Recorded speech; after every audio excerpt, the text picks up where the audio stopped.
मारवाड़ी इन्होंने जब धरती पर अवतार लिया तो स्वर्ग में खुशियां मनाई गई,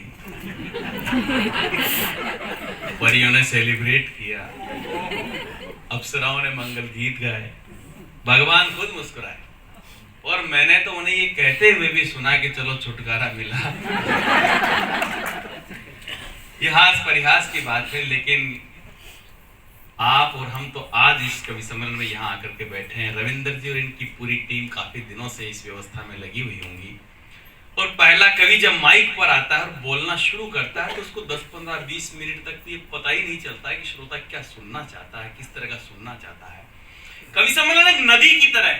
नदी जब बहना शुरू करती है तो नदी को भी नहीं मालूम होता कितनी दूर तक बहेगी, कितनी देर तक बहेगी, कितनी गहरी बहेगी, कहां कहां होकर बहेगी, लेकिन प्रभु की कृपा आपके हृदय रूपी समंदर में ये कविता की नदी आकर के उतरना शुरू हुई है। मैं पहले कवि को आपने इतनी मोहब्बत के साथ सुना, इसके लिए व्यक्तिगत तौर पर आपको बहुत प्रणाम करता हूं, बहुत आभार।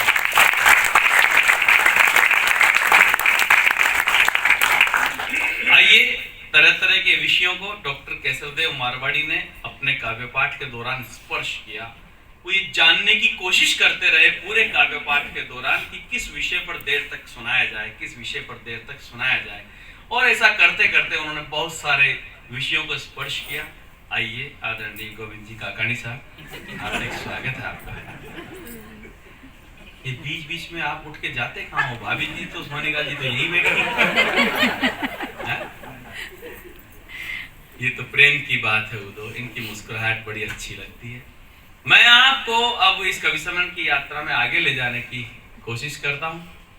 ये महात्मा जो ध्यानस्थ हो बैठे हैं कुंड पर, मौका मिलते ही गिरेंगे परियों के झुंड पर। ये बड़े सहज भाव के कवि हैं, सरल।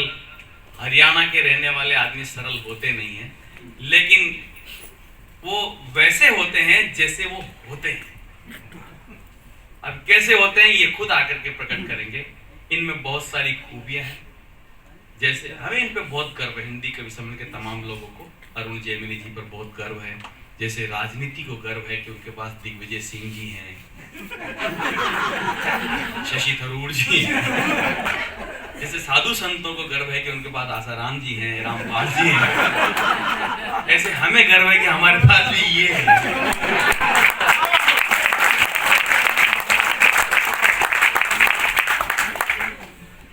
सुषमा भाभी पधारी है, स्वागत आपका। अरे काफी लोग नहीं दिख रहे आज। एक तो वो संदीप जी और वो क्या नाम उनका, मनोज जी भारद्वाज। अच्छा, उधर बैठे आप? हाँ, अच्छा, नहीं है, काफी विद्वान लोग हैं। संदीप जी तो मुझे आज ज्ञान दे रहे थे। मुझे मेरा खुद का नाम बुद्धि प्रकाश है। मेरे खुद के ज्ञान देने की एजेंसी है, और तकदीर में खोट हो तो चोट हो ही जाती है। बोला बुद्धि प्रकाश जी, जो पति वफादार होते हैं वो मर के स्वर्ग जाते हैं। मैंने कहा संदीप जी, जो पति वफादार नहीं होते हैं वो, बोला वो धरती पे ही स्वर्ग का आनंद उठाते हैं।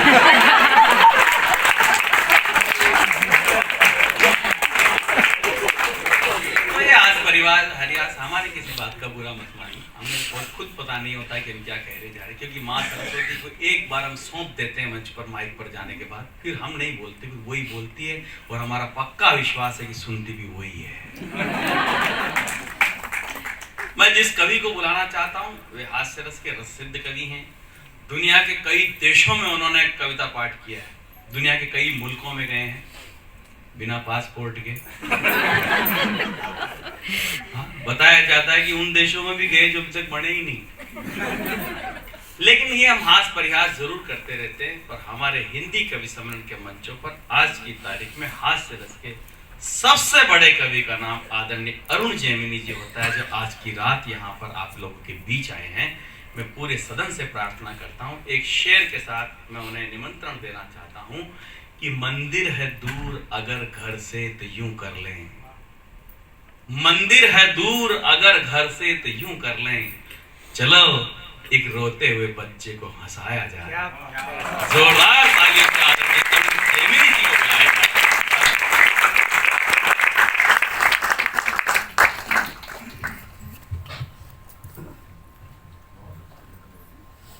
आप सभी के दिलों में धड़कते हिंदुस्तान को प्रणाम करता हूं। हमारे बीच राजनयिक उपस्थिति है, आदरणीय हरीशचंद्र जी और आशीष जी, उनकी उपस्थिति को प्रणाम करता हूं। सब लोग परिचित हैं, काफ़ी 2 दिन से यहाँ हैं तो सब परिचय हो ही गया। कोरोना काल का बहुत रोना रोया गया। नहीं, वो वाकई में बुरा समय था जी। सबसे पहले कहा गया वर्क फ्रॉम होम, बताओ हम कैसे करें। तो मैंने वर्क फ्रॉम होम के तहत घर पर ही कविता सुनाई। ना कोई हंसा, ना किसी ने ताली बजाई, और ना ही कोई पेमेंट जेब में आई। कई कष्ट एक साथ थे रविंद्र जी। फिर मैंने अपनी दूसरी जेब से पैसे निकाल के खुद को पेमेंट दी। इस तरह वर्क फ्रॉम होम की औपचारिकता पूरी।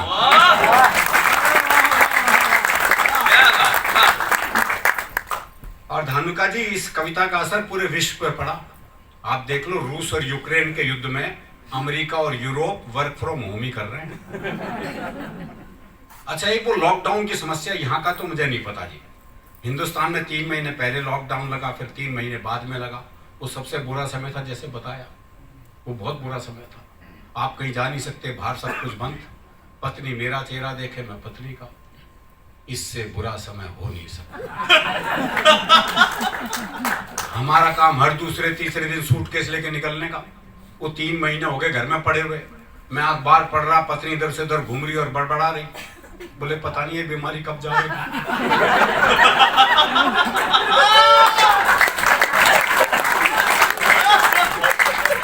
पता नहीं लग रहा था मुझे कह रही है, कोरोना को कह रही है। तो मैंने सोचा कुछ पल अलग ढंग से जिया जाए और किसी महिला मित्र को वीडियो कॉल किया जाए। ये जो मोबाइल पे आप लोग कर रहे हो, ये यहाँ ये बेचारा ये बैठा है, किस लिए खड़ा है, ये वीडियो यहाँ बन रही है, मेरी 4 तालियां कम होती है और कुछ नहीं। आप मोबाइल मैंने सोचा कुछ पल अलग ढंग से जिया जाए और किसी महिला मित्र को वीडियो कॉल किया जाए, कुछ तो परिवर्तन हो। ये सोचकर मैंने अपनी सबसे सुंदर महिला मित्र को वीडियो कॉल मिलाया, लेकिन उसने फोन ही नहीं उठाया। थोड़ी देर बाद लैंडलाइन पर उसका फोन आया। मैंने फोन न उठाने की शिकायत की तो उसने समझाया, देखो सारे ब्यूटी पार्लर बंद हैं, अपना चेहरा नहीं दिखाऊंगी, मैं भी भाभी जी की तरह चुड़ैली लग रही हूं, इसलिए वीडियो कॉल नहीं उठाऊंगी। ये कष्ट भी सहा। अच्छा, एक कविता और कोरोना काल से संबंधित सुनाता हूँ, फिर हरियाणा पे आ जाएंगे। क्या है कि 3 साल हमारे पास कोई काम नहीं था, हम सब बिल्कुल खाली थे। 3 साल के बाद जब पहला निमंत्रण मिला, उसके कविता सुनाना चाहता हूँ। कोरोना काल के बाद कवि सम्मेलन का पहला आमंत्रण मिला तो रोम रोम खुशी से खिला। मन हो रहा था बेकाबू, महीनों बाद एक चुटकी कवि सम्मेलन मिलने की कीमत तुम क्या जानो गोविंद बाबू।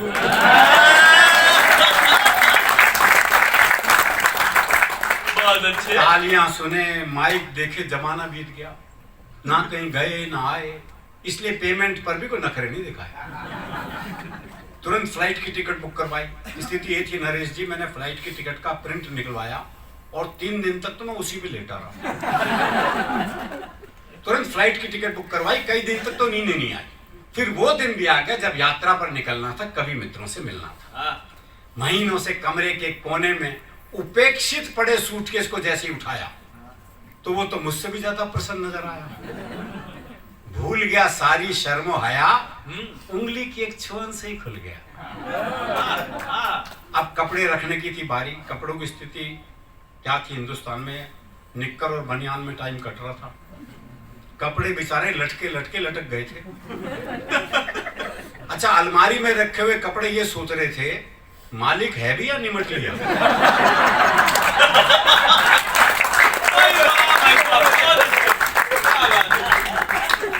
अब कपड़े रखने की थी बारी तो खोल ली अलमारी। शर्ट और पैंट दोनों अकड़ी अकड़ी थी, माथे की छोड़ो पूरे बदन पर त्योरियां पड़ी थी।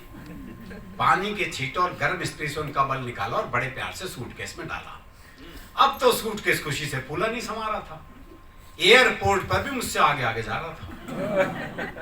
काउंटर वाले ने पूछा लगेज, मैंने कहा हैंड बैग है। सुनते ही सूटकेस बौखला गया। मैं उसे अपने साथ रखना चाहता था, वो ये भी भूल गया। खुशी के साथ साथ गुस्से में फूल गया। फूला हुआ सूटकेस देखकर काउंटर वाला बोला, प्लेन छोटा है, ये सामान लगेज में ही जाएगा, गंतव्य पर आपको मिल जाएगा। सूटकेस मेरी तरफ देख के सोच रहा था अब आएगा मजा। महीनों से कमरे के कोने में पड़ा पड़ा इसी ठलवे को तो झाड़ू पोछा लगाते देख रहा था।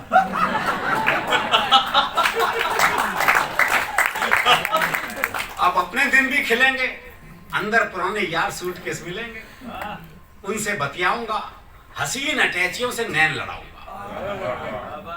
काउंटर के पीछे तरह तरह के सूटकेसों का था हुजूम, कुछ धाकड़ थे, कुछ मासूम। कई सूटकेसों की आंखों से तो आंसू बरस रहे थे।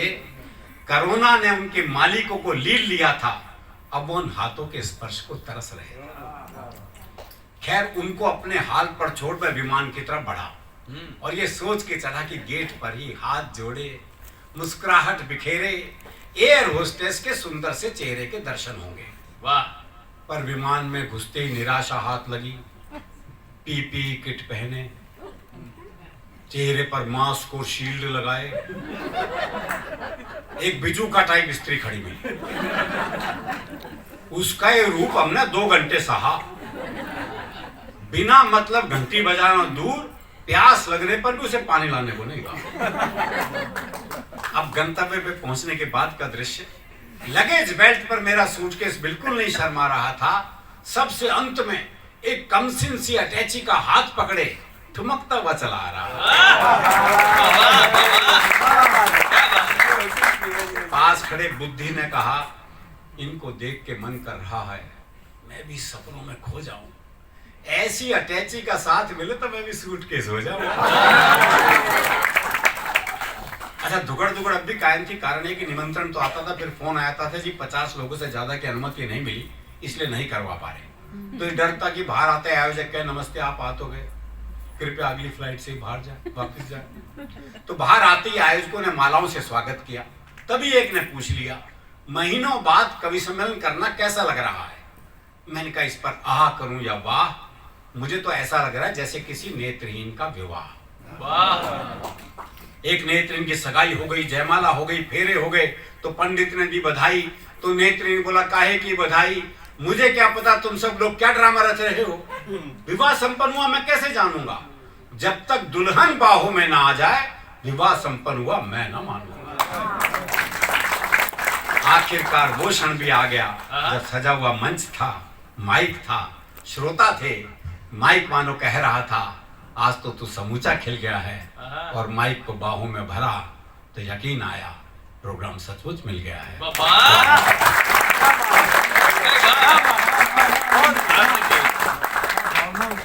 अब हरियाणा पे आते हैं जी, और हरियाणा में हास्य के लिए कहीं जाना नहीं पड़ता। अकेले नरेश जी वो होते हैं बताने के लिए। वो एक पुलिस के सिपाही को छुट्टी चाहिए थी जी, पहुंच गया एसएचओ के पास, बोले छुट्टी चाहिए। बोले बहुत काम है, छुट्टी नहीं मिल सकती। बोले जी छुट्टी तो मैं लेकर आऊंगा। बोले अच्छा एक सवाल का जवाब दे दे, छुट्टी दे दूंगा। बोले सवाल कुछ भी पूछ लो। बोला अच्छा ये बता कटप्पा ने बाहुबली को क्यों मारा?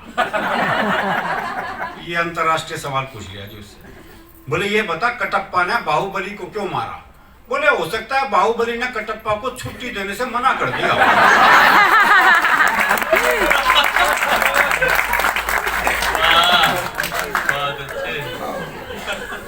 वो एक और को छुट्टी चाहिए, पहुंच गया सच के पास, बोले छुट्टी चाहिए। बोले किस लिए चाहिए? बोले जी मेरी शादी है। अब इस पे तो कौन मना करे। बोले अच्छा कितने दिन की चाहिए? बोले तो लुगाई देखने के बाद पता चलेगा। तो हम हास्य में जीने वाले लोग हैं, हर समय मस्ती में रहते हैं। कारण ये कि फुर्सत में रहते हैं, मस्ती में रहते हैं। कुछ दिन पहले एक घटना में दिल्ली में अपनी कार से जा रहा था, एक रेड लाइट पे खड़ा था। वो बत्ती कब हरी होगी मुझे ध्यान नहीं रहा। कुछ सोच रहा हूँ ऐसा कभी आपके साथ भी हुआ। तो एक मोटरसाइकिल आई घूमघाम के मेरे पास, मेरे कार का शीशा खटखटाया। मैंने शीशा नीचे किया, बोला इससे ज्यादा हरी नहीं होगी वो।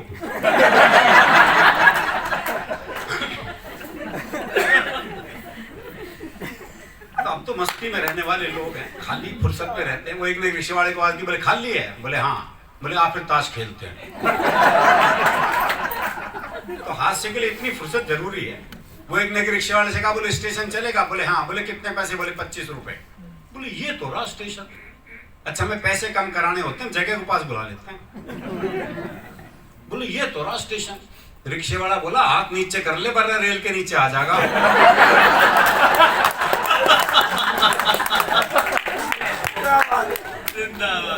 वो एक पहुंच गया हलवाई की दुकान पे, भाई ने छिक के जलेबी खाई भरपेट। जब पैसे देने का नंबर आया तो भाई ने जेब झाड़ दी, बोले पैसे तो नहीं है। अब दुकानदार दुकान से बाहर निकला, 15-20 मिनट तबीयत से धुना पीटा उसे। जब खुद थक गया पीट पीट के तो वापस दुकान में चला गया।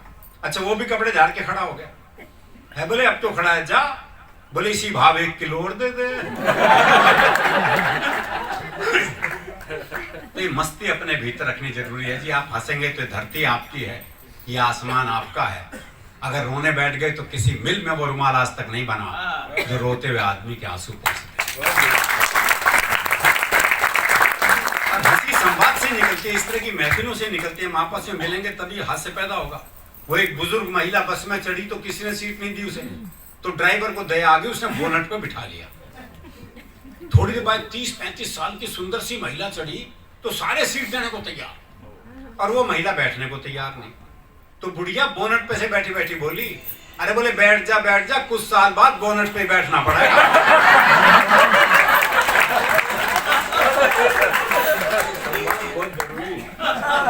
तो हलवाई की बात पे मुझे बुद्धि प्रकाश एक बात ध्यान आ गई। हमारे एक कवि मित्र थे नीरजपुरी, उनके मोहल्ले में एक ने हलवाई की दुकान खोली। रायचंद तो हर जगह होते हैं। जब आपने ये कार्यक्रम शुरू किया होगा तो कितने रायचंद आए होंगे तो आप ही जानते हो। ये कर लो, वो कर लो, उसे बुला लो, इसे बुला लो। पहुंच गए एक रायचंद, बोले इतनी बढ़िया दुकान खोली है, इस पे लिखवाता क्यों नहीं? यहाँ हमेशा ताजा मिठाई मिलती है। वो भाई ने बोर्ड लगवा लिया। उसके बाद जो उसकी आफत शुरू हुई, अगले दिन ये पहुंच गया, बोले उस पान की दुकान पे भी मिलती है क्या? बोले नहीं, यहाँ मिलती है। बोले दिख रही है, लिखवाने की क्या जरूरत है, हटा दे, यहाँ हमेशा ताजा मिठाई मिलती है। अगले दिन एक और पहुंच गया, बोले रात को 12 बजे भी देता है। बोले 10 बजे तो दुकान बंद हो जाती है। बोले फिर हमेशा को लिखवा रखा है, हटा, ताजा मिठाई मिलती है। अगले दिन एक और पहुंच गया, बोले बासी बेचता है। बोले नहीं, ताजा बेचता हूँ। बोले ताजा लिखने से कंफ्यूजन होता है, हटा, मिठाई मिलती है। अगले दिन एक और पहुंच गया, बोले एक पान पराग का गुटखा दियो। बोले मिठाई की दुकान है। बोले वो तो दिख रही है ना, लिखवाने की क्या जरूरत है, हटा, मिठाई भी हट गया, मिलती है।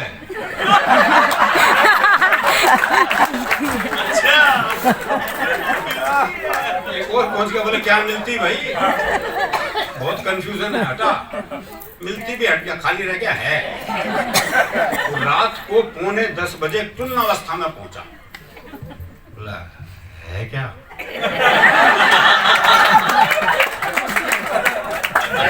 है तो नहीं है। बोले जब है नहीं है तो ये है क्यों?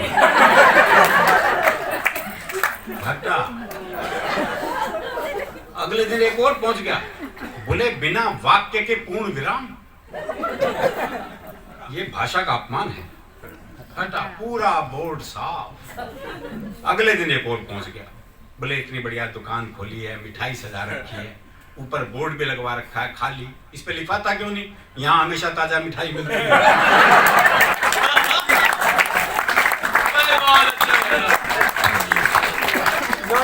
तो हाथ से चारों तरफ बिखरा पड़ा है। बच्चों की बहुत सारा जिक्र किया है उन्होंने, जो स्कूल में कारनामे किए।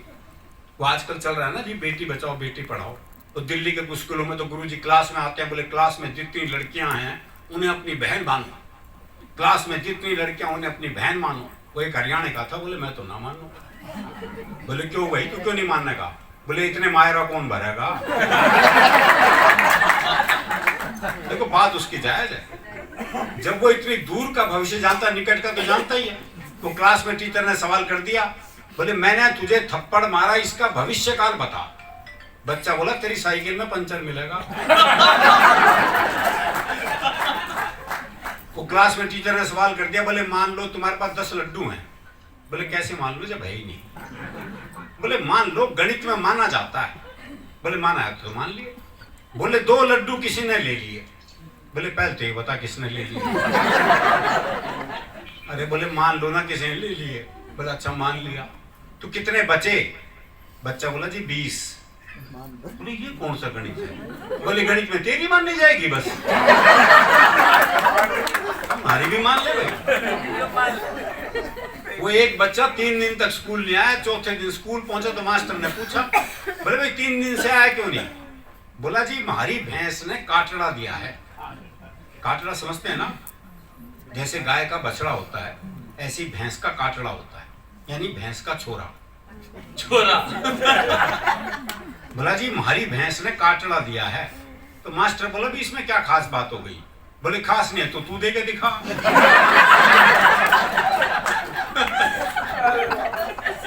तो प्रभु जी इन बच्चों का कोई मुकाबला नहीं है। मैं तो कहता हूँ 2000 के बाद से बच्चे तो पैदा ही नहीं हो रहे, बाप ही पैदा हो रहे हैं। इनसे बहस कर ही नहीं सकते आप। तो क्लास में टीचर ने सवाल कर दिया, बोले एक खेत को 5 मजदूर 10 दिन में जोतते हैं तो 10 मजदूर कितने दिन में जोतेंगे? तो एक छोरा खड़ा हो लिया, बोले जब खेत एक बार जुत लिया तो कितनी बार जोतोगे? तो हरियाणा में गांव में स्कूल के पास ही शमशान घाट था, तो गांव में कोई मरता स्कूल की छुट्टी हो जाती, तो बच्चे बड़े खुश, बोले सही जगह स्कूल है। वो एक दिन 8-10 बालक स्कूल जा रहे थे, तो स्कूल के बाहर 2 बूढ़े बैठे बीड़ी पी रहे थे। तो एक छोरा बोला हमारी 2 छुट्टियां तो बाहर बैठी बीड़ी पी रही है।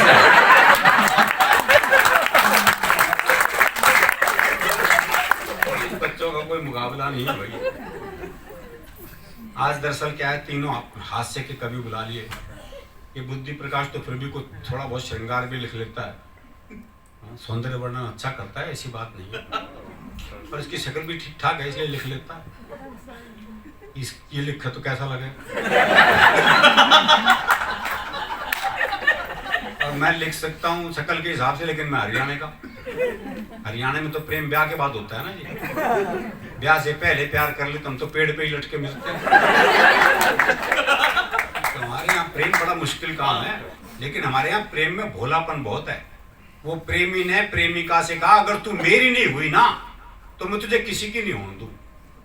बोले से तेरी हो जाऊंगी तो सबकी होने देगा।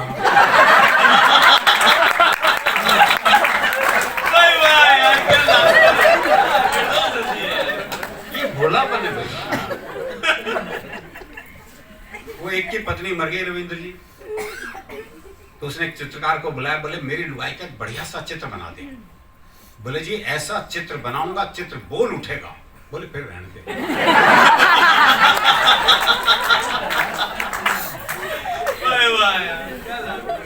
वो एक मेले में 2 बचपन के दोस्त मिले, दोनों बौखलाए हुए।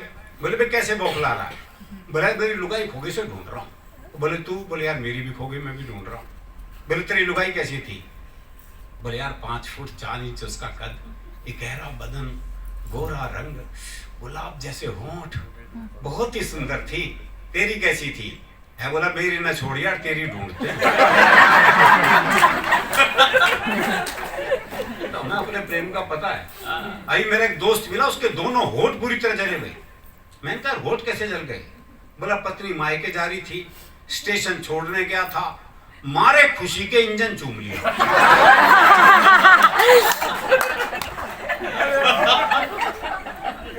और ब्रेकअप के लिए बड़ी बड़ी बात नहीं चाहिए, बहुत सामान्य बात को जाता है।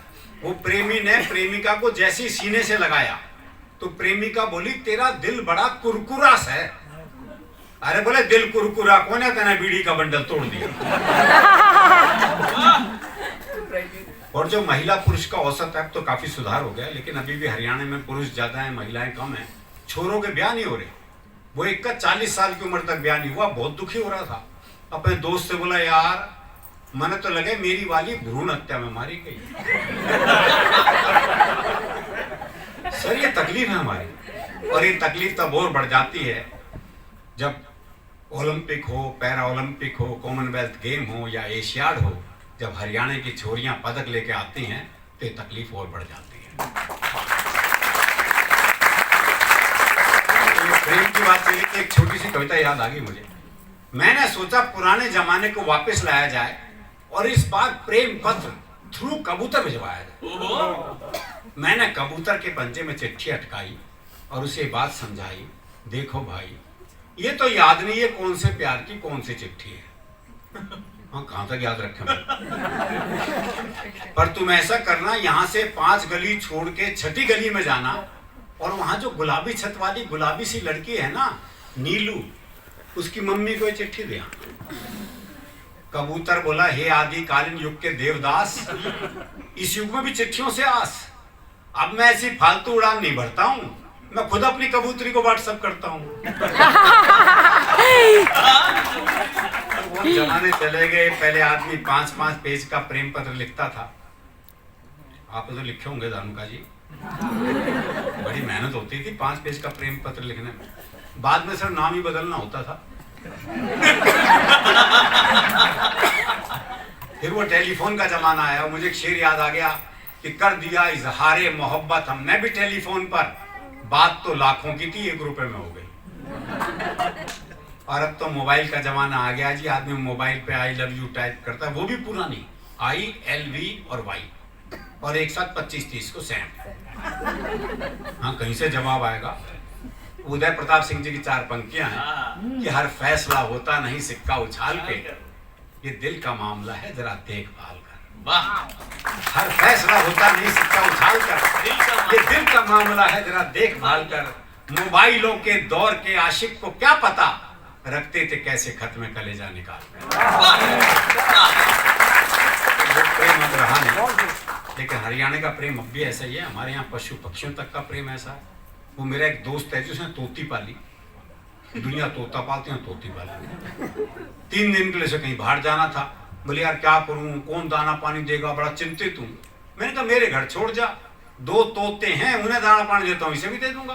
बोला भाई तेरे 2 तोतों के बीच में अपनी तोती छोड़ दूंगा। मैंने कहा नहीं यार मेरे तोते बड़े धार्मिक हैं, तो खुद देख ले आके। अच्छा उसने देखा बकायदा गीता के श्लोक पढ़ रहा, एक कुरान की आयतें पढ़ रहा, बोले बड़े धार्मिक है, खतरा नहीं है। उसने तोती छोड़ दी। जैसे ही तोती पिंजरे में गई तो एक तोते ने दूसरे को कोहनी मारी। अरे बोले पूजा पाठ बंद कर, दुआ कबूल हो गई।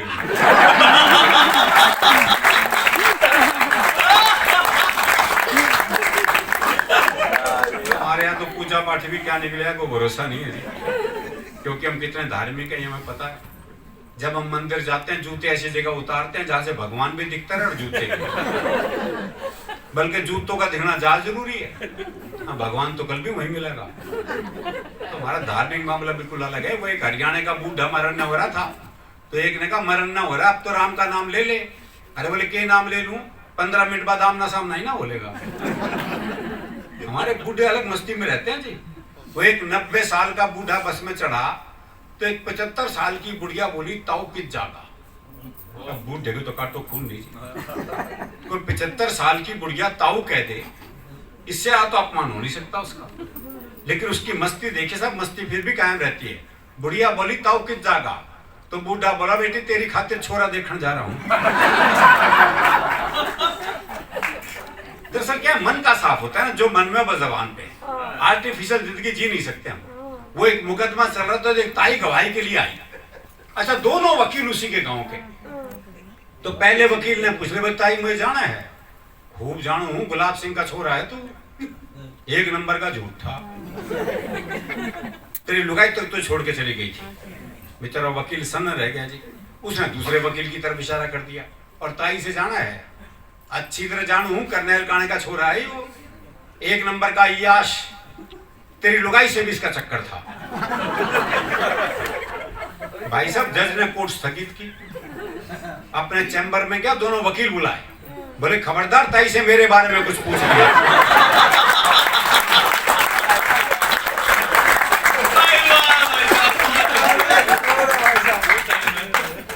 इतनी मस्ती इतनी आनंद रहना जरूरी है जी। अच्छा यहाँ डॉक्टर भी हैं क्या? कुछ रविंद्र जी कुछ नहीं बता दो, ऐसे कैसे कंटिन्यू कर लूं? एम्बेसडर साहब आ रहे हैं, आने वाले, तो अभी अपन कंटिन्यू करते रहेंगे।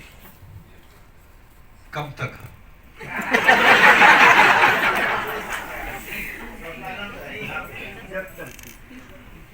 नहीं, पीछे हमने फट्टा भी देख रखा है। समय शाम 5:30 से 8:30, हमें वो 8:30 भी दिख रहा है ना, दिक्कत ये, इसलिए पूछ रहा हूँ कब तक है। ये तो आप दवाइयों के काम करते हैं, डॉक्टर भी हैं यहाँ लोग? डॉक्टर तो कोई नहीं आया ना? दवाई बेचने वाले हैं, यहाँ देखो।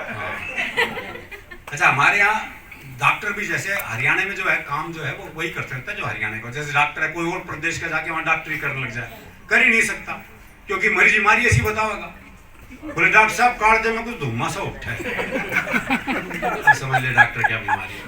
और डॉक्टर भी कमाल है, वो डॉक्टर एक मरीज का चेकअप कर रहा था, देखा उसकी दोनों टांगे नीली पड़ गई, बोले ओहो जहर चढ़ रहा है भाई, टांगे काटनी पड़ेंगी। दोनों टांगे काटी गई, नकली टांग लगवाई गई, देखा कुछ देर बाद नकली टांग भी नीली पड़ गई। बोले ओहो तुम्हारी तो जीन्स ही रंग छोड़ती है।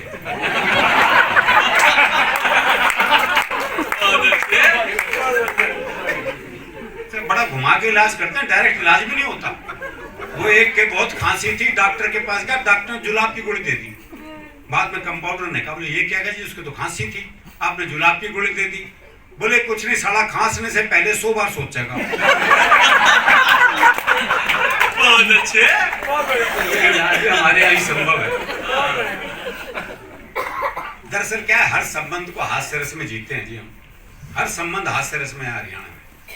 माँ बेटे तक के संबंधों में हास्य रस है। वो एक 22-23 साल का लड़का जी जबरदस्त बारिश में तरबतर भीगा हुआ हलवाई की दुकान पे पहुंचा, बोला 10 रुपए का दही दे दे। तो हलवाई ने पूछ लिया भाई तेरा ब्याह हो लिया, और वह तू के सोचे इस तूफान में मेरी माँ भेजेगी मैं दही लेने। दही तो लानी पड़े, और हम हिंदुस्तान से यहाँ क्या करने आए, यहाँ दही लेने तो आए, लानी पड़ती है। बाप बेटे तक के संबंधों में हास्य रस है। वो एक बेटा रात को 9 से 12 पिक्चर देखने जा रहा था, तो बाप ने कहा अगर जागता हुआ हूं तो दरवाजा खोल दूंगा, लेकिन अगर सोते को जगा दिया तो फिर नहीं खोल। अब वो रात को 1 बजे लड़का वापस आया, तो बोले कैसे पता लगा बापू सो गए है जाग गए? तो अगले ने चौकीदार की आवाज बढ़ाई, बोले राम प्रसाद सो गए है जाग गए? बोले जाग हूं। बोले जाग गए तो खोल दे। वो हमारी दिल्ली में बड़े अधिकारी थे जी, उनका बेटे का रिजल्ट आना था, तो उसने कहा देख भाई फेल तो तेरा होना ही है, मैं जरा बड़े बड़े लोगों के बीच बैठा होता हूँ, तेरा रिजल्ट जो है इशारे से बताइए। बोले क्या मतलब? बोले एक सब्जेक्ट में फेल हो जाए तो कह दियो जय श्री राम, 2 में फेल हो जाए तो कह दियो राधा कृष्ण, 3 में फेल हो जाए तो कह दियो ब्रह्मा विष्णु महेश। समझ गया? बोले हाँ समझ गया। दोपहर में बेटा रिजल्ट लेके आया, तो बाप ने पूछा हाँ भाई क्या रहा? बोले बोल साचे दरबार।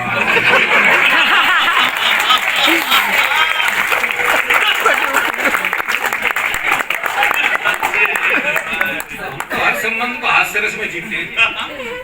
किराएदार मकान मालिक तक के संबंधों में हास्य रस है। वो किराएदार पहुंच गया मकान मालिक के पास, बोले कैसा कमरा किराए पे दिया है? वहां तो चूहे डांस कर रहे हैं। और बोले तू के चावे 1000 रुपए माधुरी दीक्षित का नाच है।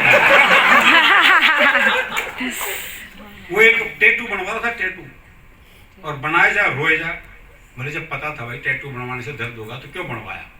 बोला दर्द की वजह से नहीं रो रहा, स्पेलिंग गलत हो गई, करी ना लिखवाना था कमी ना लिख दिया। तो बाकी संबंधों की तो आप कल्पना कर ही सकते हो।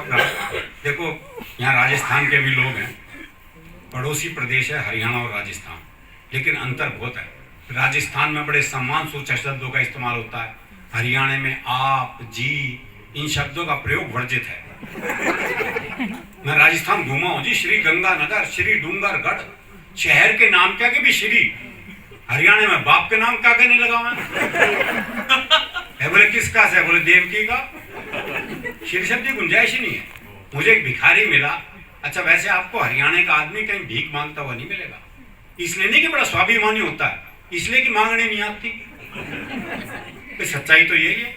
वो मुझे भिखारी मिला, बोले 20 रुपए दे। अच्छा कसूर उसका भी नहीं है, दीजिए शब्द है ही नहीं हमारे यहाँ। बोले 20 रुपए दे। मैंने कहा क्या करेगा? बोले चाय पीऊंगा। मैं कहा चाय तो 10 रुपए की आती है। बोला तू नहीं पीएगा मेरे साथ? राजस्थान में चले जाओ कितनी मनोहार होती है साहब, रेस्टोरेंट में वेटर तक इतनी मनोहार करता है कि आदमी धन्य हो जाए। हरियाणा में कौन करे, हमें तो मनवार खुद करानी पड़ती है। वो एक दामाद पहुंच गया रात को 12 बजे, तो सासू से बोला भाई जो बना बस वही दे दे, कुछ बनाने की जरूरत नहीं। तो सास बोली भाई 2 रोटी रखे, 1 सब्जी रखे, खा ले। बोले ठीक है। तो सास ने 2 रोटी और सब्जी लाकर रख दी। तो अगले ने 1 रोटी वापस करी। तो सास बोली वापस क्यों दे है? बोले बाद में बूझेगी नहीं है को तो हम तो मनवार खुद भी करा लेते। हाँ, आप में से बहुत से लोग गुजरात के भी हैं, है ना? मैं पहली माफी मांग लूँ जी मुझसे। एक बार मैं एक गुजराती परिवार में खाना खाने पहुंच गया। मैं ही जानता हूँ मेरी क्या स्थिति हुई। वो छोटी छोटी कटोरी हुई तो सब्जी, वही न खाऊं सूंघूं। वो जामन जितना दही, बोले दही लो जी दही। अब हरियाणा अब तक कटोरा भर के दही नहीं मिले तो काहे की दही? मैं सही बता रहा हूँ, ये राजकोट की घटना है। पहला फुल्का ये साइज था, गोलगप्पे जितना। मैं सोचा भी 35-40 खाऊं जब जाकर बात बनेगी, लेकिन अगला तो मेरे से भी ऊंची चीज था। 5वां फुल्का देते बोला ये तो लेना ही पड़ेगा। हर प्रदेश का एक अलग आनंद है, एक अलग मस्ती है, और वो मस्ती जरूरी है। एक आरोप, अच्छा हरियाणा में आपको वृद्धाश्रम की भी समस्या बहुत कम मिलेगी। हरियाणा में अगर बूढ़े को पता लग जाए कि बेटा मुझे वृद्धाश्रम में छोड़ के आने वाला है, तो बाप खुद बेटे को अनाथालय छोड़ गया। बोले जमा कर लो, इसने मेरा ना है यो। तो हमारा थोड़ा अलग मामला है जी, अलग ढंग से रहते हैं। कहते हैं जी हरियाणा का आदमी उल्टे जवाब देता है। देखो जवाब उल्टे नहीं देता, लोग सवाल उल्टे करते हैं। ये जितने पुरुष बैठे हैं महीने में एक बार ये सवाल सुनते ही होंगे। वो बाल कटवाने के लिए पहुंचा तो बाल काटने वाले ने एक सामान्य सा सवाल कर दिया। बोले बाल छोटे करने हैं? बोले बढ़ा भी सका है। कोई सोचने वाली बात है, काम तेरे बस की नहीं, पूछ को रहा है।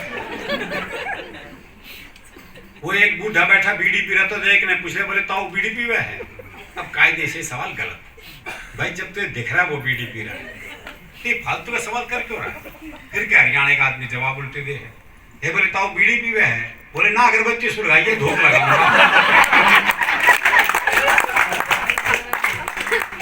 अभी कुछ दिन पहले ही घटना, मैं अपनी पत्नी को एक शॉपिंग मॉल में शॉपिंग करनी थी, तो वहीं एक दोस्त मिल गया। ओहो भाभी जी को शॉपिंग करवाने लाए हो? मैं कहा ना, पल्स पोलियो को ड्रॉप पिलवाऊंगा। फालतू सवाल होते हैं जी। आप देखो वो मेरे पड़ोस का बच्चा बेचारा, अभी 2 साल पहले शादी हुई, अभी पिछले दिनों अपनी गर्भवती पत्नी को शॉपिंग मॉल में ले गया। 9 महीने का गर्भ उसकी पत्नी, और उसका एक दोस्त मिल गया। ओहो भाभी जी प्रेग्नेंट हैं? बोले ना, फुटबॉल निकल गई थी। तो आदमी सोचता नहीं है वो क्या सवाल कर रहा है। वो एक अर्थी जा रही थी, लोग राम नाम सत्य करते हुए जा रहे थे, तो जो मरा था उसके छोरे से ही एक ने पूछा, बोला यो मर गया के? अजीब सवाल है जी, पर आपने देखा होगा लोग ऐसे सवाल पूछते हैं। वो एक कहते प्लास्टर बंधा हुआ था, तो एक ने पूछ लिया बोले हाथ में चोट लग गई के? बोले ना फैशन है। वो एक की भैंस कट गई रेल से, तो उसे रेल में मुकदमा कर दिया। तो जज ने इंजन ड्राइवर को बुलाया और पहले ही सवाल उससे ऐसा किया, बोले जब ये भैंस कटी तो ये पटरियों पे थी? बोले ना जी, खेत में चल रही थी। वो तो इंजन की नीयत खराब हो गई उस पर, क्या करे। तो जो मरा था उसके छोरे से एक ने पूछा, बोला यो मर गया के? बोले ना, बाजार घुमान ले जा रहे हैं, शाम को घर छोड़ देंगे। और तू कहे तो तेरे घर छोड़ देंगे। वो एक आदमी घंटाघर से घड़ी ठीक करके उतर रहा था, तो एक ने पूछ लिया, बोले घड़ी खराब हो गई थी के? बोले ना, आंख कमजोर है, टाइम देखने गया था।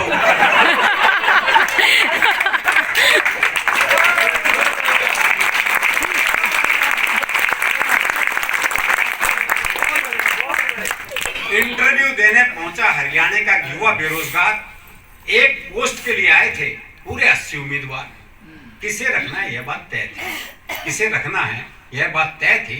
इसलिए चयनकर्ताओं के सवालों में ना सुर, ना ताल, ना लय थी। एक चयनकर्ता ने हरियाणवी छोरे से पूछा, बोले बताओ ताजमहल कहाँ है? हरियाणवी छोरा बोला जी रोहतक में। बोले बहुत अच्छा बहुत अच्छा, इतना भी नहीं जानता, नौकरी क्या खाक करेगा? हरियाणवी छोरा बोला आगरे में बता दूं तो क्या रख लेगा?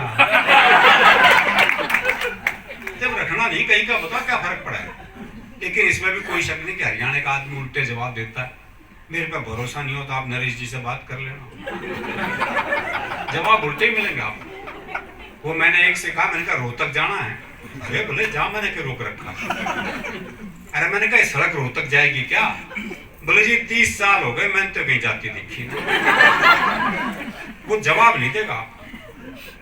अभी मैं सोनीपत गया जी, मुझे एक पता ढूंढना था गंदे नाले के पास कच्ची बस्ती।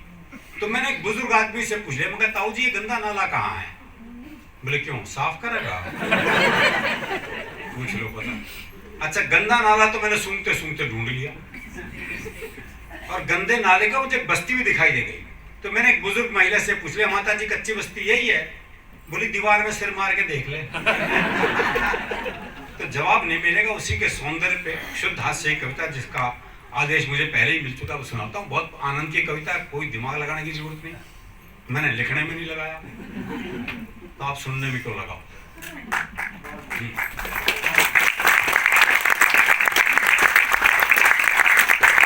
पुलिस को रगरूटों का दस्ता चाहिए था नया।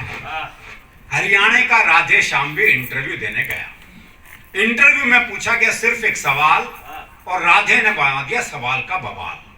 सवाल था आप सेब खरीदने जाओगे तो 50 रुपए किलो के हिसाब से 100 ग्राम सेब के कितने पैसे देकर आओगे? ये आसान सा सवाल था जी, लेकिन इस आसान से सवाल को हरियाणा का आदमी कैसे बवाल बना सकता है, बस ये इस कविता का सौंदर्य है। आप सेब खरीदने जाओगे तो 50 रुपए किलो के हिसाब से 100 ग्राम सेब के कितने पैसे देकर आओगे? राधे बोला अगर मैंने 100 ग्राम सेब के भी पैसे दिए तो पुलिस में भर्ती हो रहा हूं क्या इस्तेसी कराने के लिए? साहब को जवाब में मजा आया, उन्होंने सवाल को आगे बढ़ाया। अच्छा मैं खरीदने जाऊं तो मुझे कितने के मिलेंगे? राधे बोला आवाज करो पूरी पेटी आपके घर भिजवा देंगे।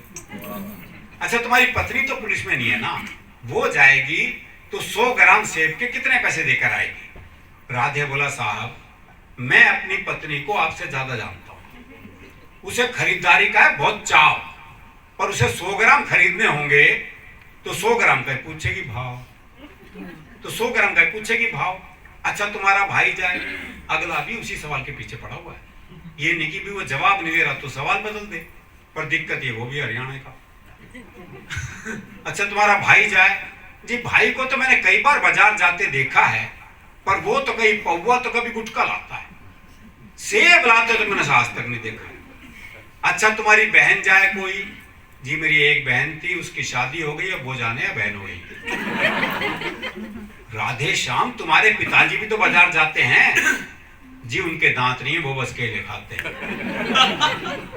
जी उनके दांत नहीं है बस केले खाते हैं। आप मुझे एक बात बताओ श्रीमान, तनख्वाह तो दोगे एक आदमी की, और सेब खरीदने पर लगा दिया पूरा खानदान।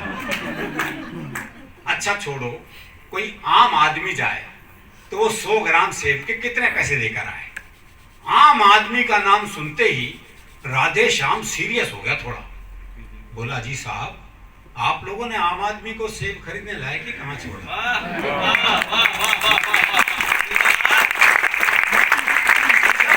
आम आदमी को सेब खरीदने लायक ही कहां छोड़ा?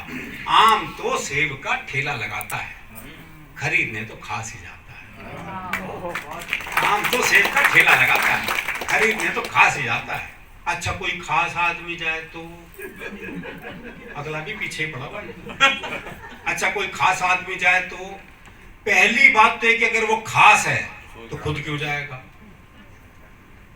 हमारे बीच भारतीय दूतावास के राजनयिक पधारे हैं, मैं चाहूंगा जोरदार तालियां बजाकर।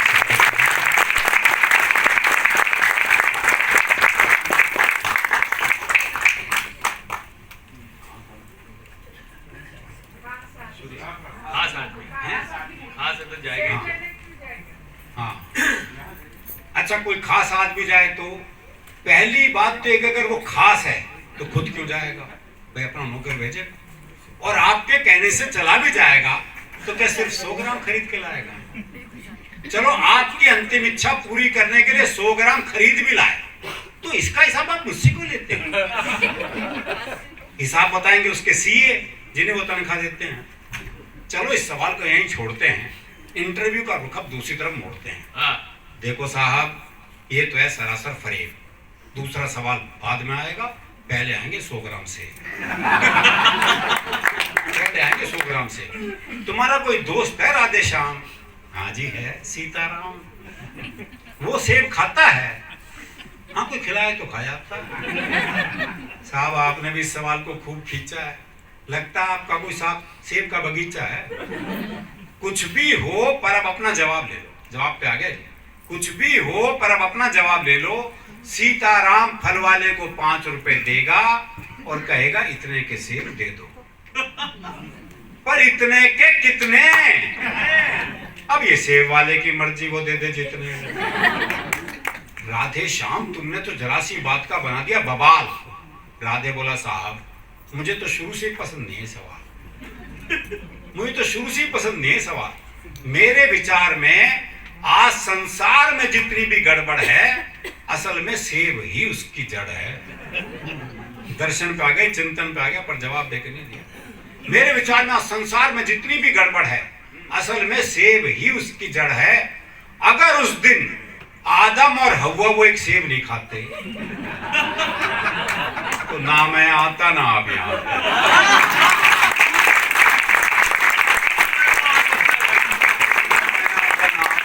ना 100 ग्राम होता, ना 500 ग्राम, ना आप साहब होते, ना मैं राधे श्याम। देखो, दुनिया में 4 ही सेब प्रसिद्ध हुए हैं बस।